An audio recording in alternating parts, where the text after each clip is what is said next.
Dear student, I S.S. Mishra. I shall teach you about English grammar, direct and indirect narration.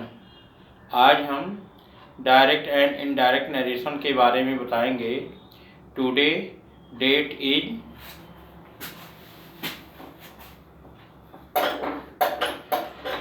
4 February 2022. Class 11th and 12th. Subject English grammar.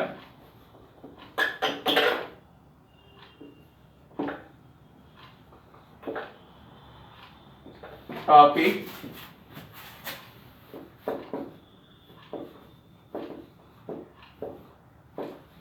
direct and indirect narration.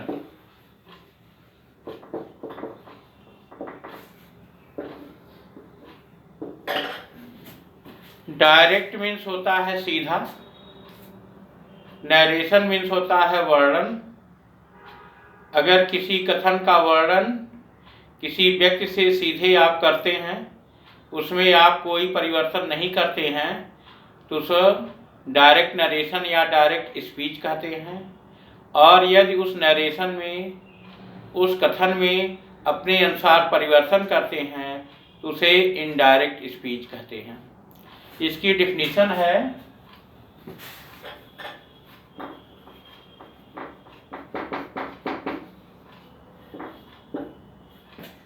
if we express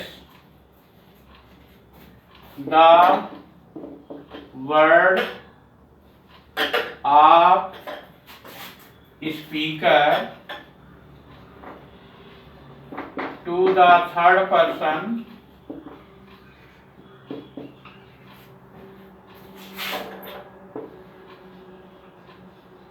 as the same way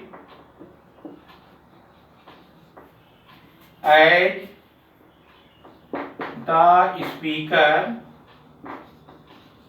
has said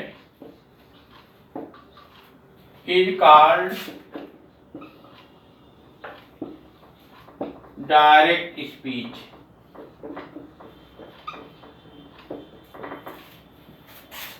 अगर किसी के कथन को किसी अन्य व्यक्ति से उस कथन में बिना कोई परिवर्तन करते हुए किसी अन्य व्यक्ति के सामने व्यक्त करते हैं, तो उसे हम डायरेक्ट स्पीच कहते हैं.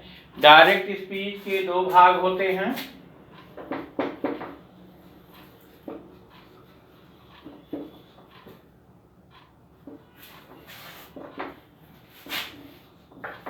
एक को रिपोर्टिंग क्लॉज कहते हैं और दूसरे को रिपोर्टेड स्पीच कहते हैं.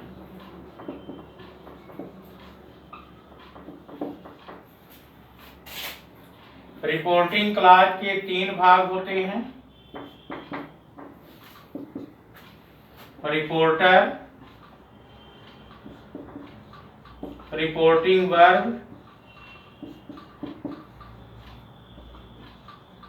और ऑब्जेक्ट. और रिपोर्टेड स्पीच का एक ही भाग होता है. इसको द स्टेटमेंट ऑफ रिपोर्टर कहते हैं. जैसे Ram says to me Radha is going to school.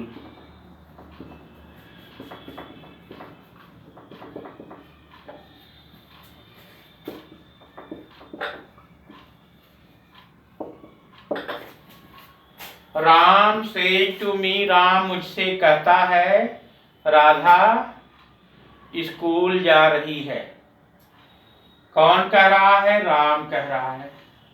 तो इस राम को रिपोर्टर कहेंगे और उसमें जो क्रिया प्रयुक्त होती है से टू को रिपोर्टिंग वर्ब कहेंगे और जिससे कहता है राम उसे ऑब्जेक्ट कहेंगे। और राम क्या कह रहा है उस कथन को हम स्टेटमेंट ऑफ रिपोर्टर अर्थात रिपोर्टर के कथन को कहेंगे। इस तरह से रिपोर्टिंग क्लॉज और रिपोर्टेड स्पीच के दो पार्ट होते हैं। जो कामा के बाहर होता है उसे हम रिपोर्टिंग क्लॉज कहते हैं। जो इन्वर्टेड कामा के अंदर होता है उसे हम रिपोर्टेड स्पीच कहते हैं। इसका जब इनडायरेक्ट बनाएंगे, इसका इनडायरेक्ट कैसे बनाते हैं? इसमें रिपोर्टिंग क्लॉज और रिपोर्टेड स्पीच दोनों में परिवर्तन होता है। जैसे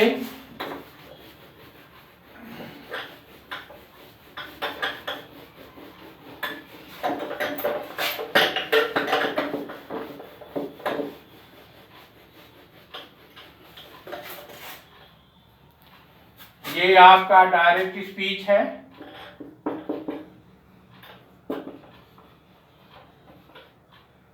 इसके दो पार्ट होते हैं।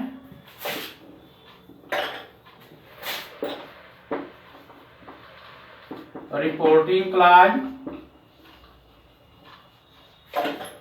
और रिपोर्टेड स्पीच।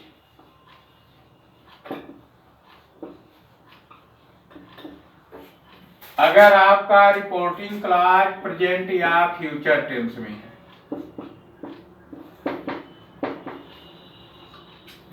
और रिपोर्टेड स्पीच असर्टिव सेंटेंस में,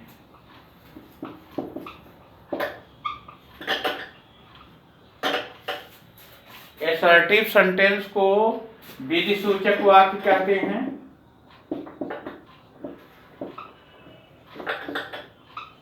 इसके अंतर्गत अफर्मेटिव और निगेटिव सेंटेंस आते हैं।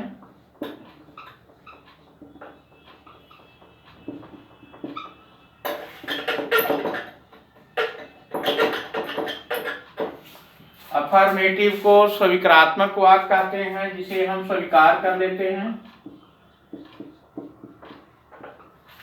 और निगेटिव को नकारात्मक वाक्य कहते हैं जिसे हम इनकार करते हैं। अगर आपका रिपोर्टिंग क्लॉज प्रेजेंट या फ्यूचर टेंस में है, जैसे Ram said to me, Meera is going to Basti. अब देखिए राम से टू मी ये आपका रिपोर्टिंग क्लॉज है और क्रिया में यस या ईएस लगा है अर्थात ये प्रेजेंट इंडेफिनिट टेंस है। अगर आपका reporting clause present indefinite tense में होता है या प्रेजेंट टेंस में होता है या फ्यूचर टेंस में होता है तो रिपोर्टेड स्पीच में कोई परिवर्तन नहीं होता है। क्या कहते हैं? रिपोर्टिंग वर्ब सेज टू को टेल्स में बदल देंगे। तो राम सेज टू को टेल्स में बदलेंगे, ऑब्जेक्ट लगाएंगे, कामा इन्वर्टेड कामा को हटाएंगे, दैट से पूरे रिपोर्टेड स्पीच को जोड़ देंगे। That Meera is going to Basti. अगर आपका रिपोर्टिंग क्लॉज चाहे प्रेजेंट इंडेफिनिट में हो, चाहे प्रेजेंट कॉन्टिन्यूअस में हो, चाहे प्रेजेंट परफेक्ट में हो, चाहे प्रेजेंट परफेक्ट कॉन्टिन्यूअस में हो, चाहे फ्यूचर इंडेफिनिट में हो, चाहे फ्यूचर कॉन्टिन्यूअस में हो, चाहे फ्यूचर परफेक्ट में हो, चाहे फ्यूचर परफेक्ट कॉन्टिन्यूअस टेंस में हो, केवल परिवर्तन रिपोर्टिंग वर्ब में होगा। अगर से टू है तो टेल में बदलेंगे। सेज टू है तो टेल्स में बदलेंगे। सेइंग टू है तो टेलिंग में बदलेंगे। और सेड टू है तो टोल्ड में बदल देते हैं।